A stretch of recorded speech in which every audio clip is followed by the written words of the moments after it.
All right, so the need for familial separation. That's the topic of today's video. So there's irreconcilable moral divide. The actions of Dr. Dow are fundamentally opposed to core ethical and moral values, making any continued association impossible. So, I mean, I don't know if you know me or you know Dr. Michel Dow, but there is a fairly significant familial link there. We share the same blood or whatever, if you want. There's a um, need for that separation to occur because I mean this is a crime that is so egregious that there's no kind of there's no kind of way that any kind of relationship could ever continue. The crime is far too great. She literally killed my child. All right, she killed my child. All right, so that is and that leads to a very important point about forgiveness, and I guess the answer is sure, yes. Forgiveness. It's very hard to, and it certainly is very hard to forgive someone when they have absolutely no intent to do any better. They didn't even apologize.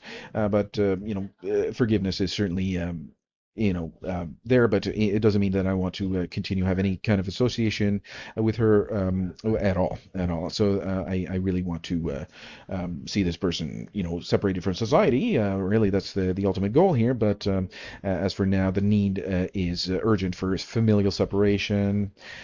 So let's continue here. Betrayal of family and community. So her role in performing or facilitating procedures that result in the loss of life is a betrayal of the family's shared heritage, values, and the Acadian people. So let's not kid ourselves, right? This is not an idea of a child. This is not some abstract thought somewhere over there in the clouds. No, this is a real baby, and these birth controls do not prevent the pregnancy. They do not prevent pregnancy at all, right? Anybody that would suggest that they prevent pregnancy would do so on the basis that implantation is the starting of life, and it certainly is not. Medical science is clear. The conception, the moment of life, begins at when the sperm will meet the egg and the new DNA is formed.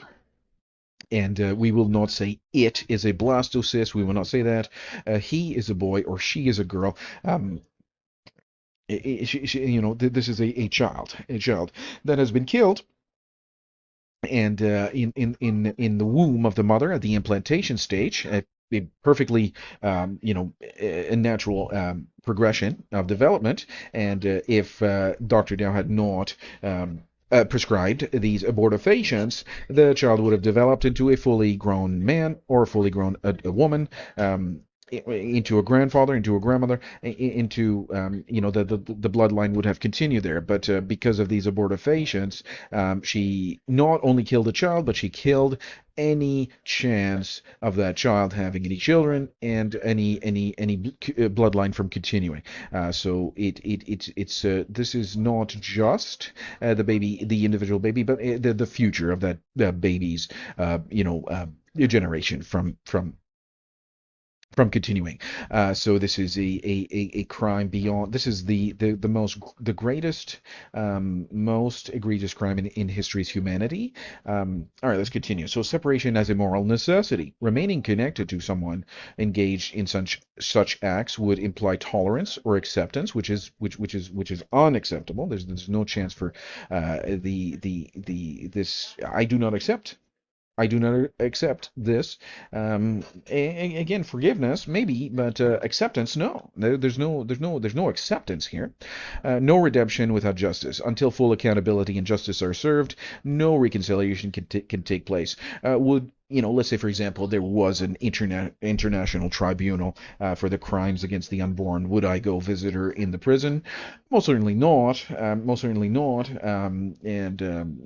But justice is due, and there certainly is justice that is due.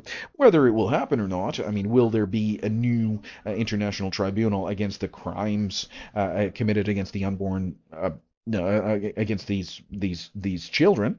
Right? Maybe or maybe not, but certainly there's no redemption without justice.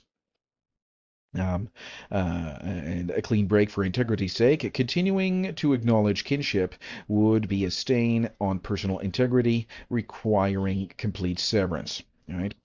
So I got to separate myself from this kind of family member because this is a wicked, wicked, depraved, certainly depraved, and the argument is very sound against. In favor of the word lunatic, right? It says lunatic is the word here. Lunatic, certainly a wicked, depraved lunatic here. Only such a wicked, depraved lunatic could kill a child, right? I certainly didn't kill any children. I mean, anybody else around me will kill children? No, certainly not. This is a wicked, depraved lunatic, right? So I need to distance myself from this kind of wicked, depraved lunatic. Very simple. Very. It's not a simple thing, but it is a fairly obvious course of action to take. Yeah, there's anyway. Let's continue. Refusal to be associated with atrocity. This separation ensures that no one can mistake silence for approval or complicity. So any of my family members that would associate with her, maybe including her own children, would be complicit. In this atrocity. This atrocity is beyond words. The death toll is just too high. One is too high. One baby is too high. But the death toll is certainly the body count is beyond any kind of thing that you can imagine here. Legal and historical responsibility. Just as history has judged those who enabled atrocities, future generations will judge those who stood by. This separation makes it clear which side of history one stands on, and certainly not in agreement with these abortionists. The necessity for a new legacy. The necessity of a new legacy. The family name should not be associated with such acts. Separation ensures that a new, just legacy can be built. So I do not want to be associated with a wicked, depraved lunatic such as Dr. Michel Maridat. I do not want to be associated with that person at all. That person needs to be separated from society in a fair and independent judicial tribunal. The guilty convictions are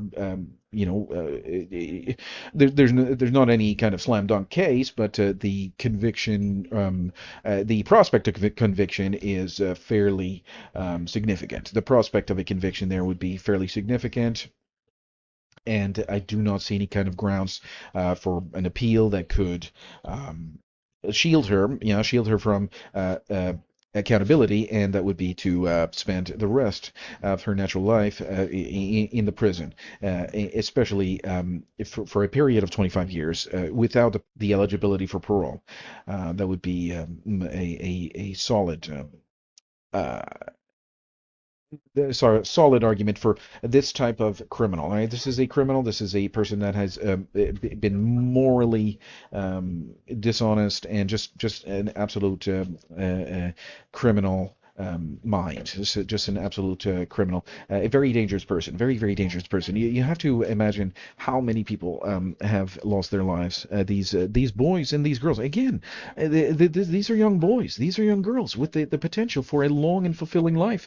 The potential to be a father. The potential to be a mother. The potential to have grandchildren has been cut short, and they existed. It's not some arbitrary idea. It's a real life that has been cut short by the ridiculous actions of what is the act, and that is of course they're putting her signature on the prescription pad, to prescribing birth control, to be able to not to prevent ovulation. Not to prevent ovulation at all. The ovulation occurs, the conception happens, and the baby is conceived. There's a new baby boy or baby girl that will be subsequently killed in the later stages of development, and the direct causal link is that signature on the prescription pad.